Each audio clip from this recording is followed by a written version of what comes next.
Yo nací en un pueblo pequeño de Castilla, de esos que apenas aparecían en los mapas y donde todo el mundo se conocía desde hacía generaciones. Era el año 1925 y mi familia tenía una posición respetable en el pueblo.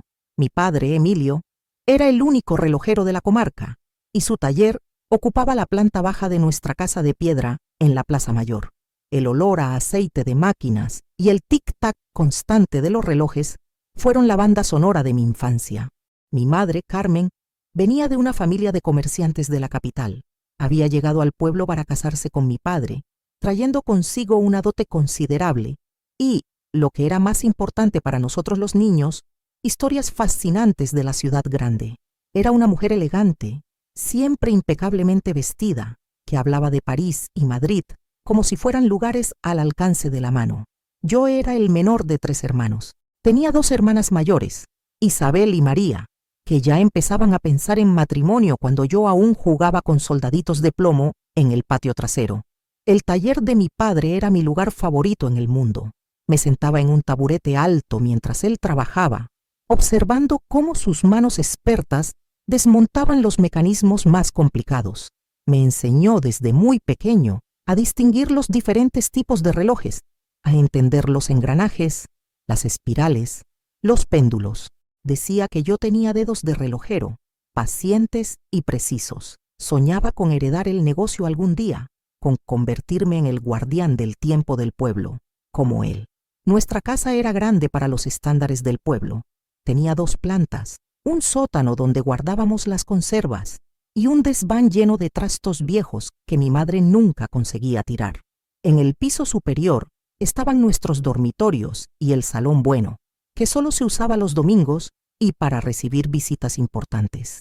Mi habitación daba al patio y desde la ventana podía ver el huerto donde mi madre cultivaba tomates, lechugas y hierbas aromáticas. Los veranos de mi infancia fueron idílicos. El pueblo se llenaba de parientes que venían de la ciudad a pasar las vacaciones.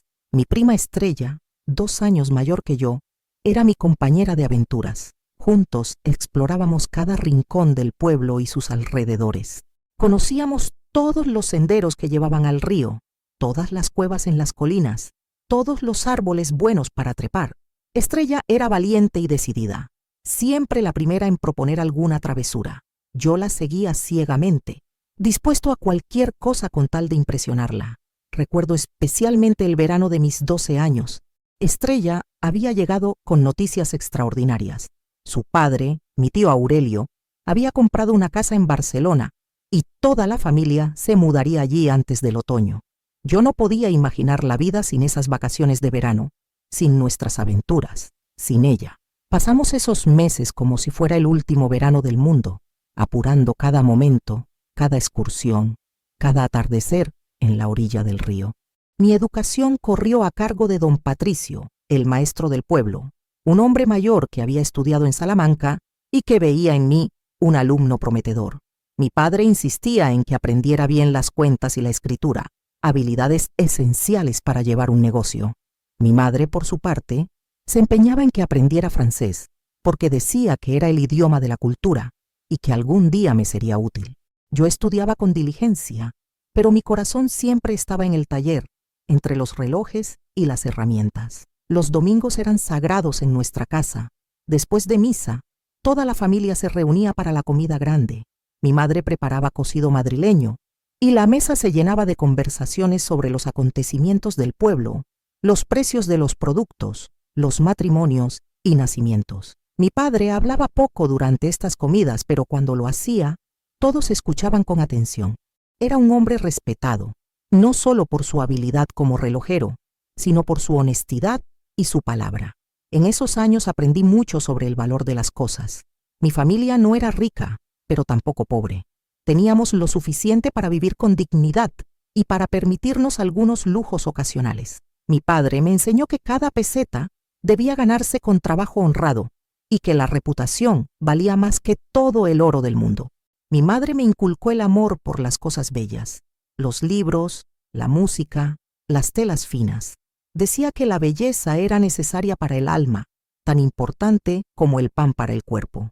Cuando cumplí 14 años, mi padre decidió que ya era hora de que empezara a trabajar seriamente en el taller. Las mañanas las dedicaba a los estudios con don Patricio, pero las tardes eran para aprender el oficio. Empecé limpiando herramientas y organizando piezas, pero pronto mi padre me confió tareas más complejas. Tenía buena mano para los mecanismos delicados y mi vista era excelente para los trabajos de precisión. Fue por esa época cuando empecé a darme cuenta de que mi padre guardaba secretos. A veces llegaban visitantes al taller, hombres bien vestidos que hablaban en voz baja con él. Se encerraban en el pequeño despacho que había al fondo, y yo oía murmullos y el sonido de papeles. Cuando salían, estos hombres me miraban con curiosidad, como evaluándome. Mi padre nunca me explicó quiénes eran ni de qué hablaban. La verdad es que mi familia tenía más dinero del que aparentaba.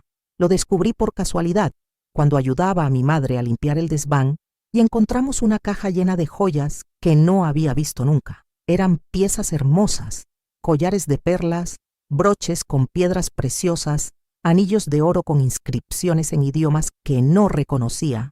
Mi madre se puso nerviosa cuando me vio mirándolas. Cerró la caja rápidamente y me dijo que eran recuerdos de familia, cosas sin importancia, pero yo había visto la expresión en su cara, la forma en que sus manos temblaron al cerrar la caja. Aquello no eran simples recuerdos. Empecé a prestar más atención a las conversaciones de mis padres por las noches, cuando creían que yo dormía. Hablaban de guardar cosas, de responsabilidades, de tiempos difíciles que podrían llegar. No entendía completamente de qué hablaban, pero intuía que nuestra familia tenía secretos importantes. Mi vida cambió para siempre la noche del 15 de marzo de 1936. Yo acababa de cumplir 17 años y me sentía ya un hombre hecho y derecho. Había perfeccionado mi técnica en el taller hasta el punto de que mi padre confiaba en mí para reparaciones complejas. Esa noche, después de cenar, mi padre me pidió que lo acompañara al despacho. Mi madre también vino, algo que no era habitual.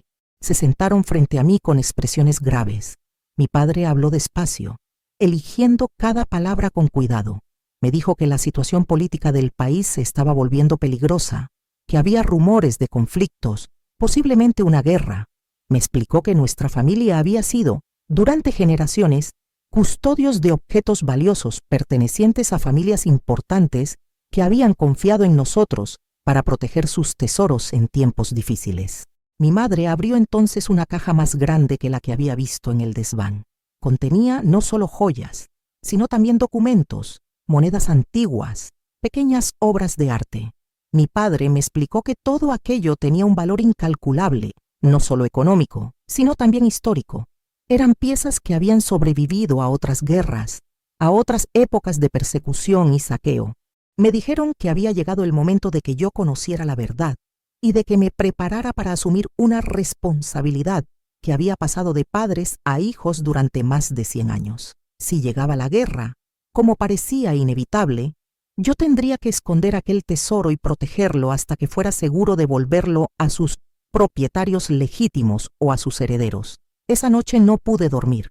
Me quedé despierto pensando en todo lo que había descubierto, en el peso de la responsabilidad que caía sobre mis hombros.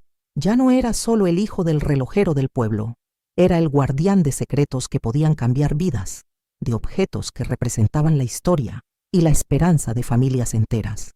Los meses siguientes pasaron en una extraña mezcla de normalidad y preparación. Por fuera, todo seguía igual: el taller, los estudios, las comidas familiares de los domingos. Pero por dentro yo sabía que me estaba preparando para algo que cambiaría mi vida para siempre. Mi padre me enseñó códigos secretos, lugares de escondite, formas de comunicarme con personas de confianza. Me hizo memorizar nombres, direcciones, contraseñas. En julio de 1936, cuando empezó la guerra, supe que mi infancia había terminado para siempre. Los rumores se confirmaron, los miedos se hicieron realidad. El pueblo se dividió, las familias se separaron, los vecinos de toda la vida se convirtieron en enemigos.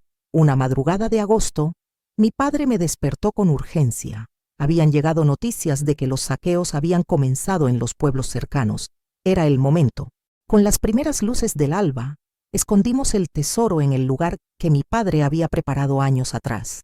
una cámara secreta que había construido detrás de la pared falsa del sótano, tan bien disimulada que parecía parte de la estructura original de la casa. Mientras trabajábamos en silencio, envolviendo cada pieza en paños de lino y colocándolas en cajas de metal selladas, mi madre lloraba sin hacer ruido.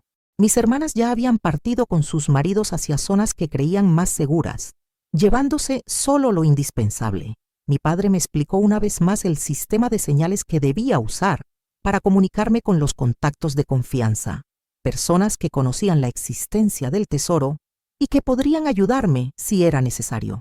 Me entregó una lista codificada de nombres y direcciones, escrita con tinta invisible que solo aparecía al calor.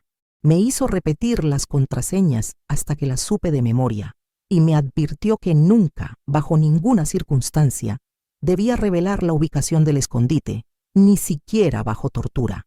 Esa misma tarde, llegaron al pueblo los primeros milicianos. Venían en camiones militares, armados y con las caras endurecidas por el odio. Comenzaron por requisar las casas de las familias más prósperas, buscando armas, dinero y cualquier cosa de valor. Nuestro taller fue uno de los primeros en ser registrado. Mi padre mantuvo la calma mientras revolvían sus herramientas y sus relojes, respondiendo a sus preguntas con la tranquilidad de quien no tiene nada que ocultar. Los milicianos se llevaron varios relojes de oro y toda la plata que encontraron, pero no descubrieron el escondite. Mi padre había previsto incluso eso. Había construido una segunda caja fuerte, visible y con algunas piezas de valor moderado, para que los saqueadores se sintieran satisfechos y no buscaran más. La estrategia funcionó. Se marcharon convencidos de que habían encontrado todo lo que había que encontrar, pero la paz duró poco. A las pocas semanas, llegó una nueva oleada de milicianos, estos más organizados y sistemáticos. Habían recibido información de que en el pueblo se escondían simpatizantes del bando contrario, y comenzaron una campaña de terror para hacer hablar a la gente. Detuvieron al alcalde, al cura y a varios comerciantes prósperos. Don Patricio, mi viejo maestro, fue arrestado una madrugada y nunca más supimos de él. Mi padre comprendió que la situación se estaba volviendo insostenible. Una noche me despertó en silencio y me dijo que había llegado el momento de separarnos. Él y mi madre partirían hacia la zona nacional, donde tenían contactos que podrían ayudarlos. Yo debía quedarme en el pueblo, aparentar que era un joven más sin importancia y proteger el tesoro hasta que fuera posible reunirnos de nuevo. El dolor de esa despedida fue como un puñal en el pecho. Abracé a mi madre sabiendo que podría ser la última vez, y ella me susurró al oído que fuera valiente, que recordara siempre quién era y de dónde venía. Mi padre me estrechó la mano como a un hombre hecho y derecho, y me entregó la responsabilidad que había sido de su familia durante generaciones. Tenía 17 años y me quedaba solo con el secreto más importante de mi vida. Los primeros meses de soledad fueron terribles. Mantuve abierto el taller, fingiendo normalidad, reparando los pocos relojes que la gente aún podía permitirse arreglar. Vivía con el miedo constante de que alguien sospechara, de que algún vecino hubiera notado algo extraño en el comportamiento de mi familia antes de su partida.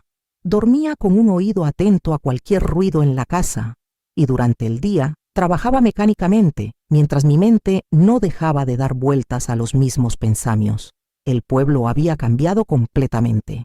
Las delaciones se habían vuelto moneda corriente y nadie confiaba en nadie. Los nuevos dirigentes locales, algunos de ellos antiguos braceros que ahora se comportaban como señores, controlaban cada movimiento de los habitantes. Había toques de queda, registros sorpresa y reuniones obligatorias donde se adoctrinaba a la población con consignas revolucionarias. Fue durante una de esas reuniones cuando conocí a Elena. Era una muchacha de mi edad, hija de un maestro rural que había sido fusilado por negarse a quemar los libros de religión de la escuela. Había llegado al pueblo buscando refugio y trabajaba como sirvienta en casa del nuevo alcalde. Nos encontramos por casualidad en la plaza, un día que yo salía del taller y ella volvía del mercado con la compra. Algo en sus ojos me dijo inmediatamente que ella también cargaba con secretos y dolor. Comenzamos a hablar al principio de cosas sin importancia, pero poco a poco fuimos compartiendo nuestras historias. Elena me contó cómo había visto morir a su padre, cómo había tenido que huir de su pueblo en medio de la noche, cómo sobrevivía día a día fingiendo sumisión ante personas que despreciaba. Nuestra amistad se convirtió en amor, aunque fuera un amor marcado por la clandestinidad y el peligro. Nos encontrábamos en secreto, en lugares apartados donde nadie pudiera vernos. Elena se convirtió en mi única conexión con la humanidad en esos tiempos oscuros. Con ella podía bajar la guardia, ser yo mismo, compartir mis miedos y mis esperanzas. Pero incluso con Elena tenía que guardar el secreto del tesoro. Por su seguridad y por la mía, nunca le conté lo que escondía en el sótano de mi casa. Esa responsabilidad era mía sola, y el peso de llevarla sin poder compartirla con nadie me estaba enloqueciendo lentamente.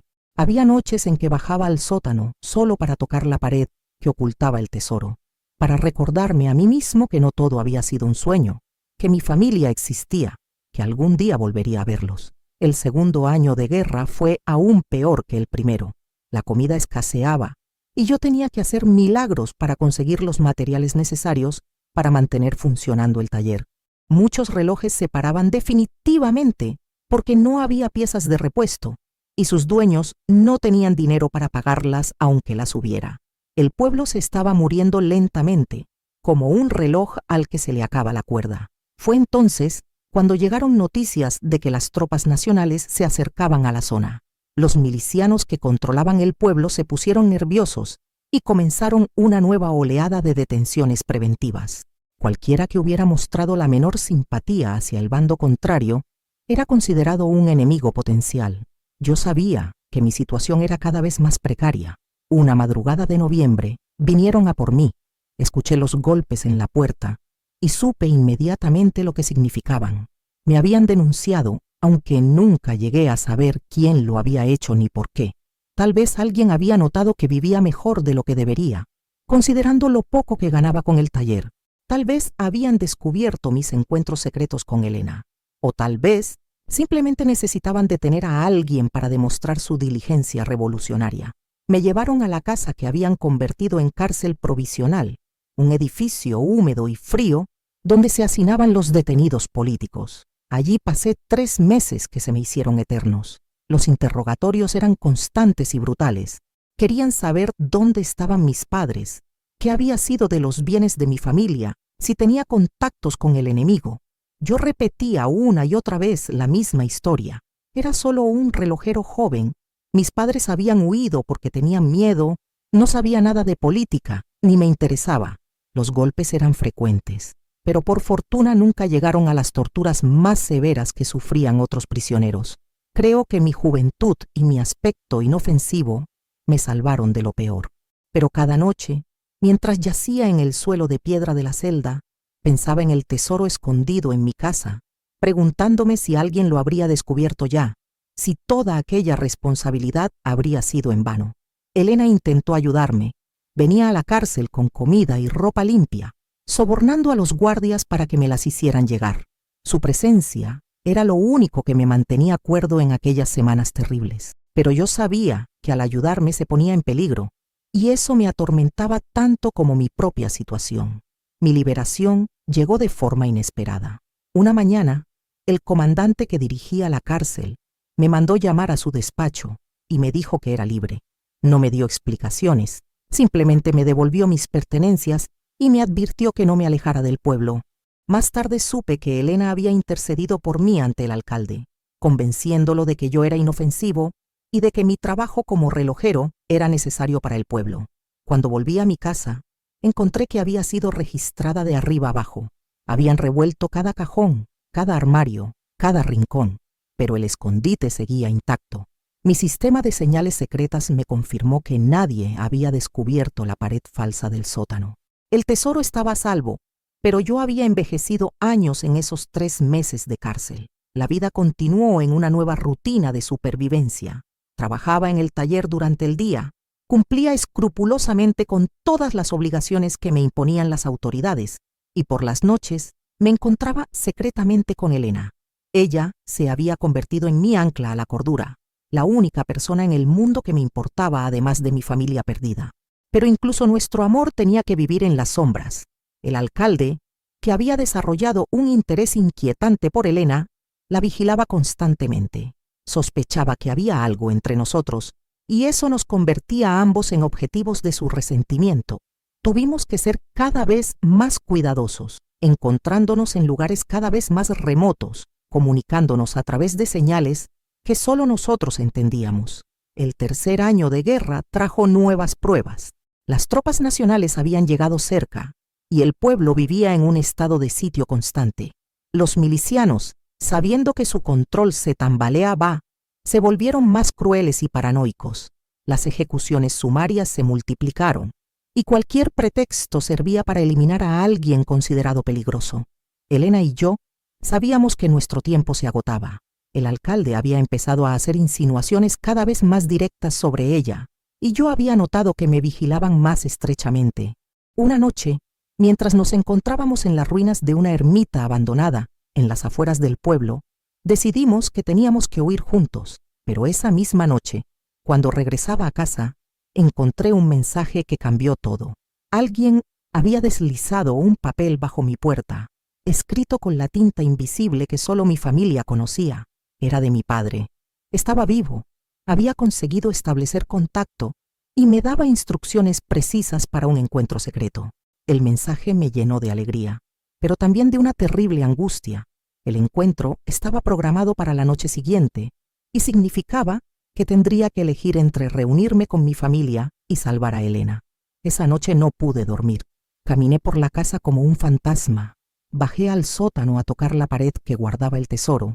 Intenté encontrar una solución que me permitiera salvar a ambos, mi amor y mi deber familiar.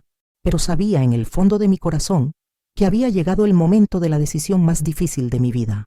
Al amanecer, Elena vino a verme. Había notado algo extraño en mi comportamiento la noche anterior y estaba preocupada. Cuando me vio la cara, supo inmediatamente que algo terrible estaba a punto de suceder. Le conté parte de la verdad, que tenía la oportunidad de encontrarme con mi familia, pero que eso significaría dejarla atrás, al menos temporalmente.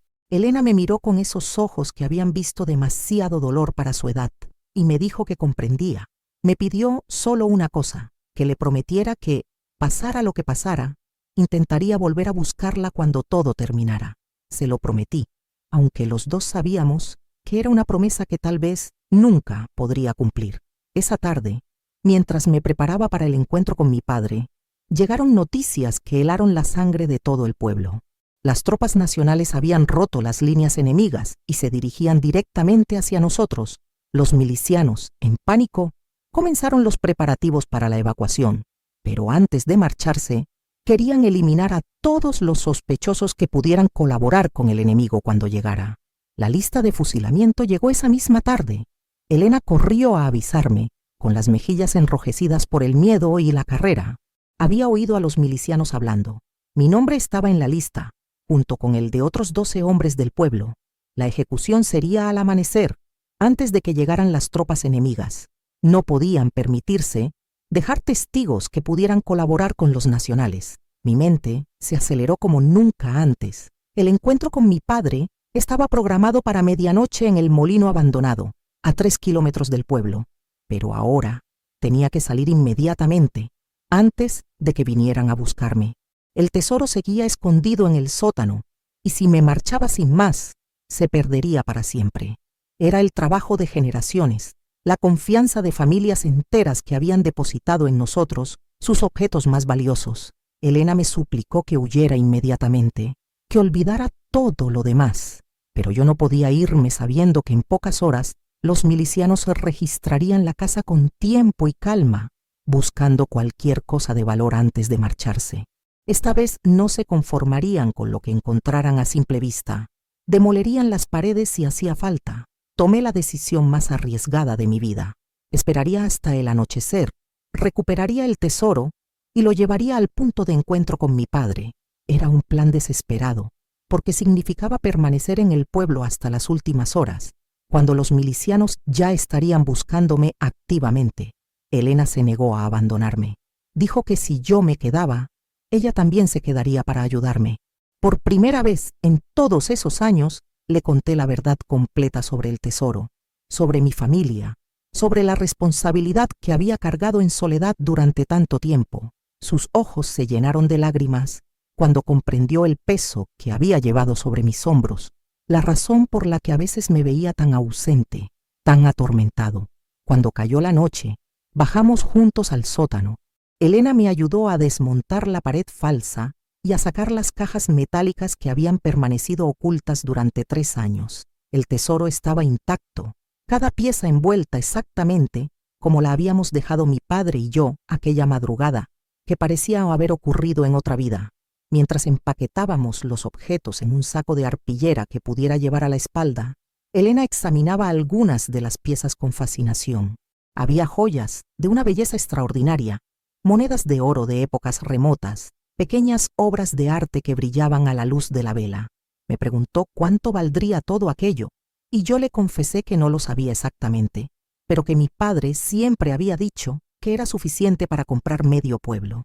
Salimos de la casa cuando el reloj de la iglesia daba las 10. El pueblo estaba en silencio, pero ese silencio tenía algo siniestro. Las calles estaban demasiado vacías, incluso para la hora que era.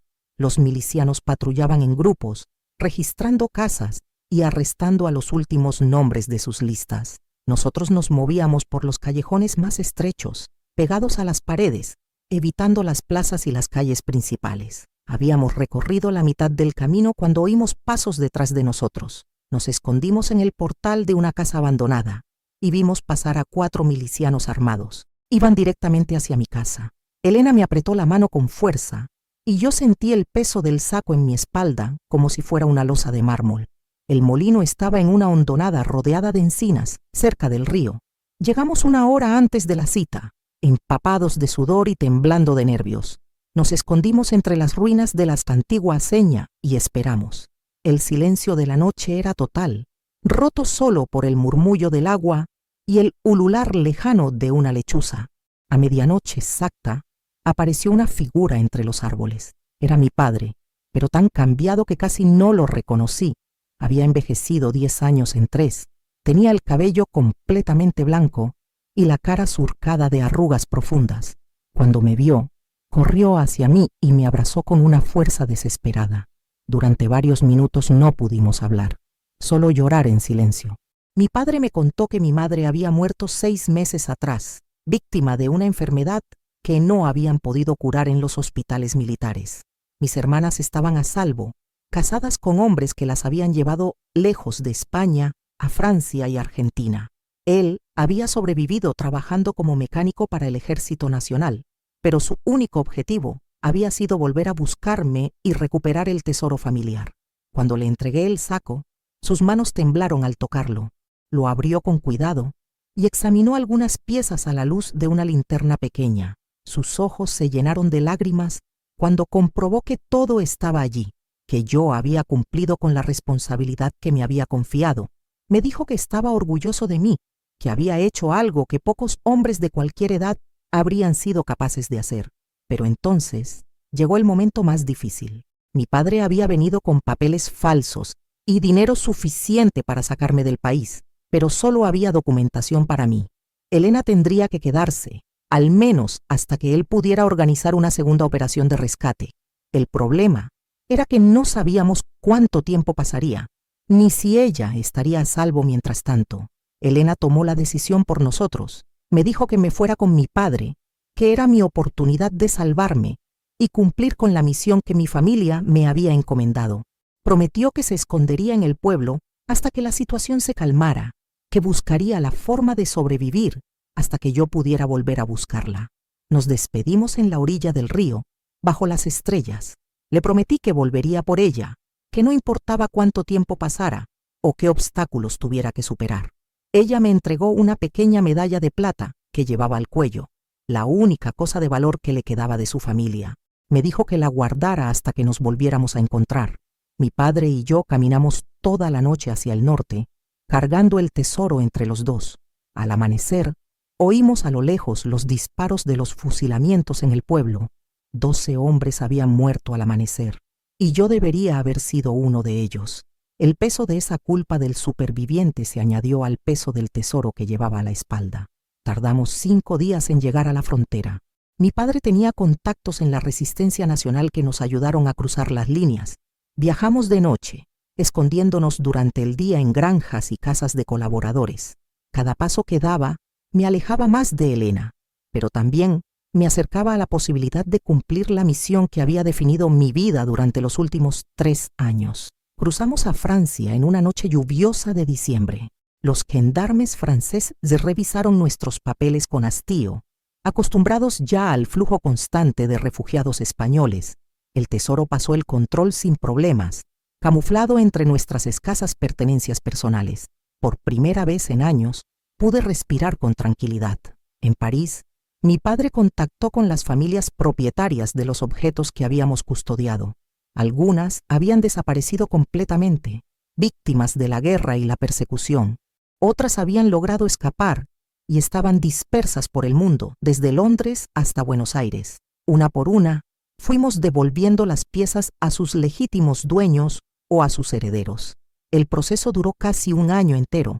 Cada entrega era un momento emotivo. Algunas personas lloraban al recuperar joyas que habían pertenecido a sus abuelas, documentos que probaban sus linajes, obras de arte que creían perdidas para siempre. Otras nos contaban historias terribles sobre lo que había pasado con sus familias, los seres queridos que habían perdido, las fortunas que se habían esfumado.